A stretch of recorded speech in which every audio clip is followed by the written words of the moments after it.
Hello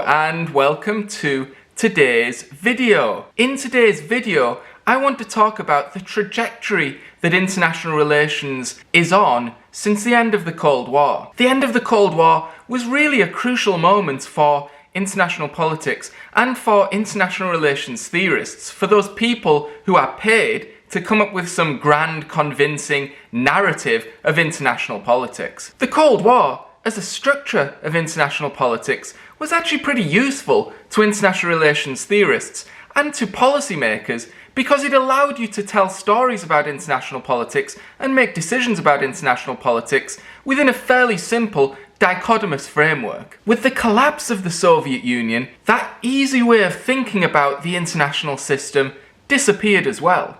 Do we need a new grand narrative of international politics? I think there were basically 4 answers to that question, and I want to go through them in this video, and then we'll have to decide, are any or some combination of these 4 answers plausible enough to give us a new grand narrative of international politics, or do we really not need a grand narrative of international politics, or is the grand narrative, as I think we'll argue later in the class, something more to do with new technological developments that are going to reshape not only how we think about international politics, but maybe how we think about humanity itself. So what were these 4 answers? The first, I think we'll call neorealism resurgent, and it's most associated with a thinker called John Mearsheimer.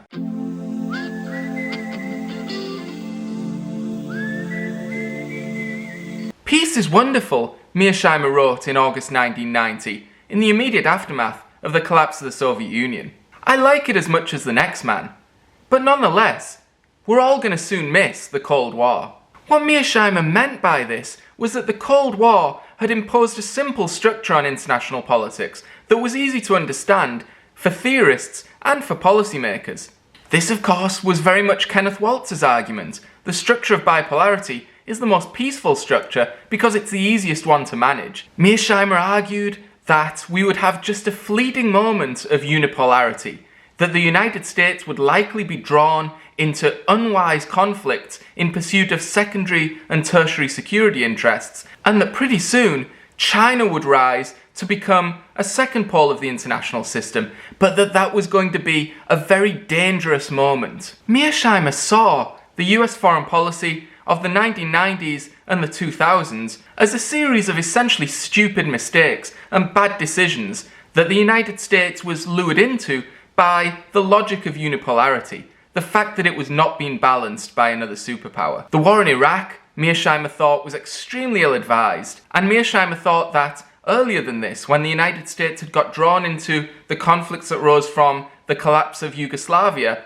those were also unwise interventions in issues that were really none of the United States' business, and where the United States was going to do more harm than good. Mearsheimer was also amazed by the foreign policies of the United States in the 1990s and the 2000s towards China. The United States, in Mearsheimer's view, was being far too friendly toward China, was helping China to essentially begin to dominate elements of the world market. And Mearsheimer, being a neorealist, thought this was folly. He said instead that China will increasingly dominate its regional security environment, will seek to push the United States out of its area of operations, will seek to interfere with American alliances in Asia, and eventually, once China becomes a legitimate second superpower, a new Cold War will ensue. The second big idea that came out of the end of the Cold War was that of Francis Fukuyama.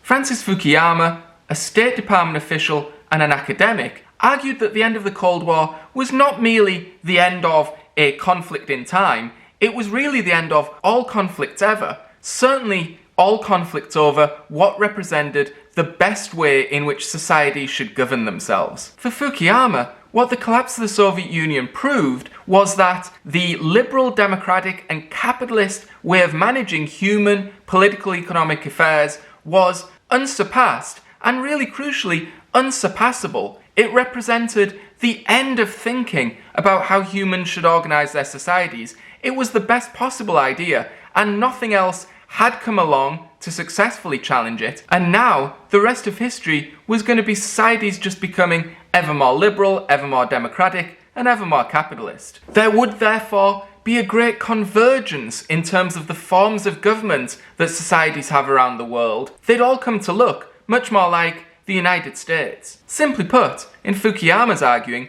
liberal democratic capitalism is the best, last idea that humans are going to have about how to organise themselves. International politics, then, is going to become more and more homogenous. More and more states are going to become liberal democratic capitalist societies, and they're logically going to cooperate more with one another. A third perspective on international politics after the end of the Cold War is associated by what we might call the globalisation advocates.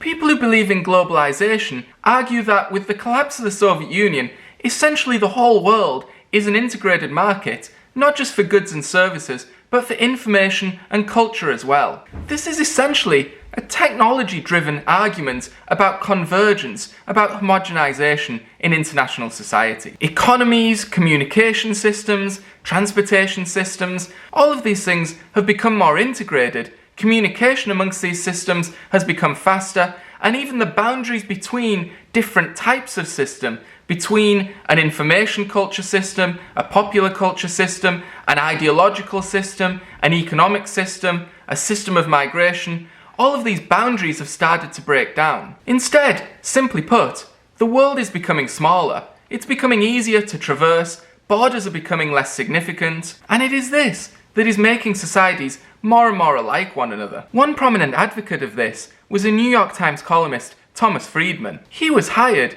to write a column about economics, but after the end of the Cold War, he went back to his editors and he said, my column's got to be about politics as well. In fact, it's got to be about everything, because I can't talk about any of these issues without implicating all of the other issues, and these artificial boundaries have really collapsed, and everything is now subsumed under this phenomena of globalization. Friedman defined globalization in the following way: the ever-increasing integration of markets, nation-states, technology and culture in a way that enables individuals, corporations and nation-states to reach around the world further, faster, deeper and cheaper than ever before. In Friedman's argument, globalization acted like what he called a golden straitjacket. It made you more prosperous as a society, but it also constrained the range of political options that you had for governing your affairs. You couldn't really be a socialist with a large welfare state where the state owns large portions of your economy, Friedman argued, because the international market will punish you for doing that. The golden straitjacket was that your politics were constrained, but it was very lucrative to allow this. Under globalization, in Friedman's argument, your politics get smaller, but your economy gets bigger. There's certainly links between Fukuyama's ideological argument about the end of history and Friedman's practical or technology-driven argument about globalization. In fact, Fukuyama really loved Friedman's famous book making this argument about globalization, which is called The Lexus and the Olive Tree. A fourth perspective on international politics after the end of the Cold War and going forward was provided by Samuel Huntington.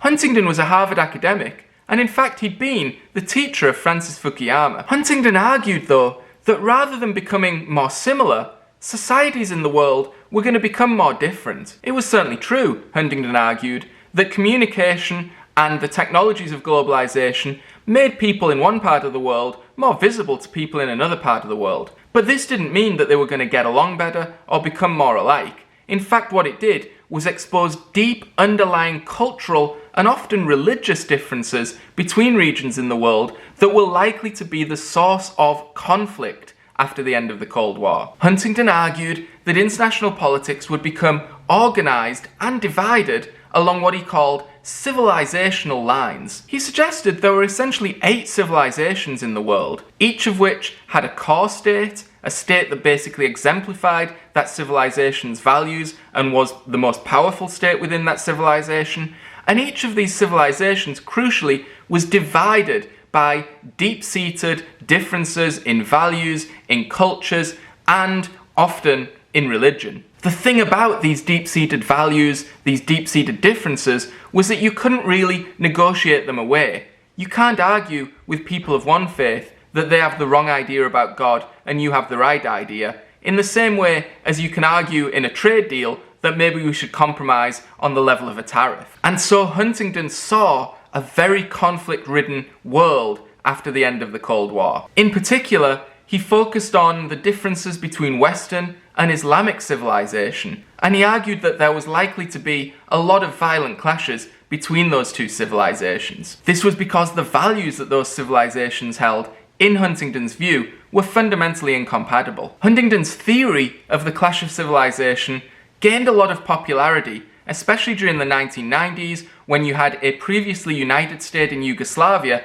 split apart on ethnic and religious grounds, and a series of civil wars ensue. Huntington argued that this was because Yugoslavia, or the territory of the former Yugoslavia, contained several different civilizations, and he suggested that where civilizational borders touch, there's likely to be a lot of conflict. Also in the period after 9/11, many policymakers in the George W. Bush administration found Huntington's ideas a useful framing for understanding what they saw as a new era of violent clashes in international politics. For others, though, Huntington's argument was a tremendous oversimplification. It annulled the differences within civilizations, and it oversimplified whatever differences might exist between civilizations. So there's 4 ideas for a new grand narrative to explain international politics after the end of the Cold War. Each of these 4 narratives, Fukuyama's end of history theory, Friedman's theory of globalization, Huntington's clash of civilizations theory,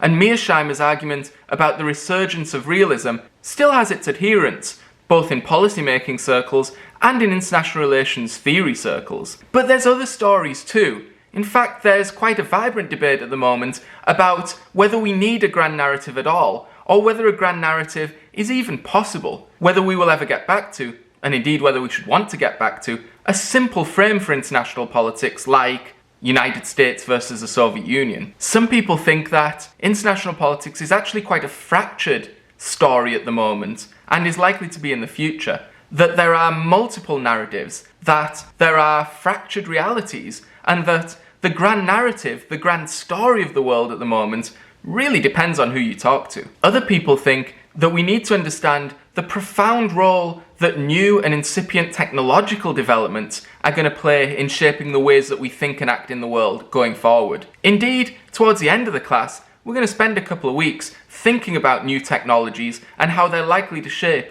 new realities. And so what do you think? Are any of these new grand narratives convincing?